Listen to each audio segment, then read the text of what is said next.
वाला। बड़ी खबर अगली म्यांमार से, जहां पर म्यांमार में फिर से भूकंप के झटके महसूस हुए हैं। हालांकि तीव्रता बहुत ज्यादा नहीं है, रिक्टर स्केल पर 3.3 मापी गई है तीव्रता। लेकिन म्यांमार से ये खबर इसलिए बड़ी हो जाती है क्योंकि पिछले दिनों 7.5 तक रिक्टर स्केल पर तीव्रता मापी गई थी और बहुत तेज भूकंप आया था, बड़ी तबाही हुई थी। और एक बार फिर से भूकंप के झटकों के बाद लोगों में दहशत देखी जा रही है। लोग कह रहे हैं कहीं फिर से बड़ी तबाही दस्तक तो नहीं दे रही है। हालांकि भूकंप की तीव्रता इतनी ज्यादा नहीं थी, लेकिन लोगों के मन में दहशत कर गए हैं पुराने दिन। अभी पिछले ही दिनों म्यांमार भूकंप के झटकों से न सिर्फ दहला बल्कि बड़ी तबाही हुई, लोगों की बड़ी संख्या में जान भी गई। मेरे सीनियर को लेकर जांडियाल जुड़ गए हैं इस खबर को लेकर ज्यादा अपडेट के साथ। अजय, हालांकि 3.3 बहुत ज्यादा रिक्टर स्केल पर अगर देखा जाए तो तीव्रता नहीं है, लेकिन म्यांमार दहला है पिछले दिनों भूकंप से। अभी का अपडेट क्या ये पहला ही झटका था?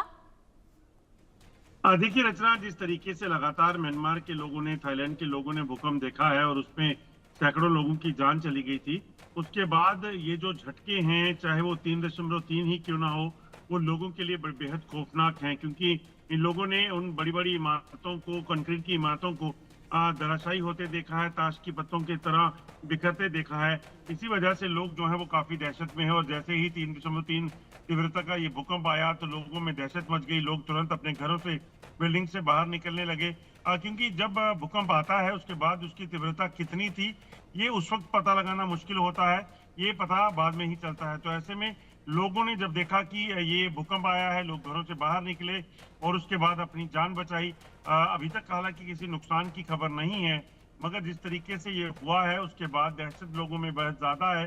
और आफ्टर शॉक जो है इसे देख माना जा रहा है कि आफ्टर शॉक जो है वो था, मगर ये आफ्टर शॉक कितने दिनों तक आते रहेंगे, कब तक आते रहेंगे, ये एक बड़ा सवाल जो है वो कहीं ना कहीं लोगों के लिए बना हुआ है। अच्छा, जब तेज भूकंप के झटके आते हैं उसके बाद में आफ्टर शॉक्स भी आते हैं। म्यांमार और थाईलैंड में भी हमने यही देखा था, तेज भूकंप आया और उसके बाद में छोटे छोटे भूकंप आते रहे, यानी कि आफ्टर शॉक्स आते रहे। और उसमें बड़ा नुकसान इसलिए भी हो गया था क्योंकि पहले तो बड़ा तेज भूकंप आया, इमारतों में या तो दरार आ गई या फिर वो कमजोर हो गई, और बाद के जो छोटे छोटे भूकंप थे उनसे फिर इमारतें और ज्यादा नुकसान होती रही, या फिर जो थोड़ा कमजोर हो गई थी वो गिर गई। अभी ये शुरुआती तौर पर है, क्या कुछ एहतियात बरते जा सकते हैं बड़े होने वाले नुकसान से? देखिए रचना, साइंस ने बेहद तरक्की की है, मगर अभी भी भूकंप एक ऐसी चीज है जिस पर किसी तरह का काबू नहीं पाया गया। ना ही इसमें कुछ ऐसा हो सका कि एडवांस में कुछ पता चल जाए कि भूकंप कब, कैसे, कितनी तीव्रता का आने वाला है। अब भविष्य में ऐसी चीजें हो जाएं तो कह नहीं सकते। तो इसलिए अभी एहतियातन सिर्फ लोगों को यही कहा जा रहा है कि लोग अपना ख्याल रखें, भूकंप आए तो बाहर निकल जाएं, बिल्डिंगों में ना रहें। और खासतौर पे जो पिछली बार भूकंप आया था 7.1 का, उसके बाद जो भूकंप के झटके आए उसके बाद कई बिल्डिंग जो क्रैक्स हुई थी उन बिल्डिंग्स को भी अनसेफ डिक्लेयर कर दिया गया है। अभी भी कई लोग ऐसे हैं जो इन बिल्डिंग में रहते होंगे, शायद उनको भी हिदायतें दी गई हैं कि वो इन बिल्डिंग से बाहर रहें।